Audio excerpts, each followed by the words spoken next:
ഇങ്ങനെ തലയ്ക്ക് വല്ല ഓളം ഉണ്ടോ?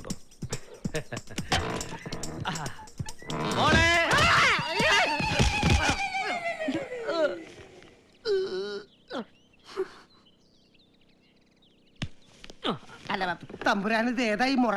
ഇത് മുറയല്ല. നീ ആരോടും പറയണ്ട. പറയൂല. കാറിൽ നിന്ന് റോഡിലേക്ക് ഇറങ്ങുന്ന പോലെ ഇറങ്ങിയതാ. പക്ഷെ കാറ് ലോറിയിലാണെന്നുള്ള കാര്യം ഓർത്തില്ല. നന്നായി. അച്ഛൻ ഇത് എന്തിന്റെ സൂക്കേടാ ഈ വണ്ടി ലോറി കയറ്റി വരാൻ? എടേ, നാട്ടിൽ നീ കാർ ഇത്രയും ദൂരം ഓടില്ല. ഈ കാറിലല്ലാതെ ഞാൻ യാത്ര ചെയ്ത ചരിത്രവുമില്ല. പിന്നെ ഇതല്ലാതെ മറ്റൊരു മാർഗം നീ പറയൂ. രാജാവേ, അല്ല തമ്പുരാനെ, തമ്പുരാനെ ഇടക്കിടക്ക് കാറുമായിട്ട് പുറത്തോട്ട് പോകാൻ ഈ ലോറി ഇവിടെ സ്ഥിരമായിട്ട് ഇട്ടേക്കട്ടെ. എണ്ണം കെട്ടവനെ. ലോക്കലോട്ടത്തിന് എന്റെ കാറ് പടക്കുതിര. പിന്നെ പിന്നിൽ നിന്ന് 1-2 പേര് തള്ളി തന്നാൽ ഒറ്റയടിക്ക് സ്റ്റാർട്ട് ആവും. അതിന് മേനവനുണ്ടല്ലോ ഇവിടെ. മിസ്റ്റർ മേനൻ, ഈ ലോറി വാടക കൊടുത്തേക്കണം. കടം പറയുന്നത് രാജകുടുംബത്തിന് ചേരുന്നതല്ല. എവിടെ എന്റെ കൊച്ചുമോൻ? മറിയലടേ മോനെ. ഉണ്ണി എന്തുദ്ദേശിച്ചാണാവോ എഴുന്നള്ളത്?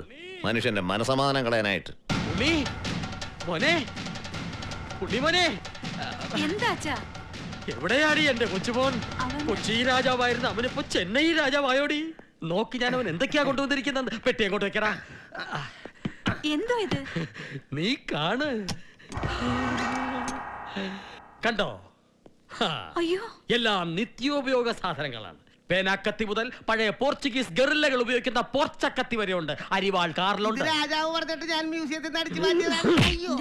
ഇനി അവനൊരു AK-47 മേടിച്ചു കൊടുത്തിട്ട് ചത്താ മതി. ഭൃത്യന്മാർ പുറത്ത്. അച്ഛന് വല്ല ഭ്രാന്തുണ്ടോ? അവൻ ഇവിടെ അടങ്ങി ഒതുങ്ങി ജീവിക്കുക. കോളേജിൽ പോണം, പഠിക്കണം, ആ ഒരു വിചാരമേ അവനുള്ളൂ. ദൈവത്തോർത്ത് അവനെ നീ നശിപ്പിക്കരുത്. ഒരു ക്ഷത്രിയനായ അവനെ നീ വെറും മണക്കൂസൻ മെനവനാക്കി മാറ്റിയോ? എനിക്കിപ്പോ അവനെ കാണണം. എവിടെ എന്റെ കൊച്ചുമോൻ? എന്റെ ക്ഷാത്ര തേജ.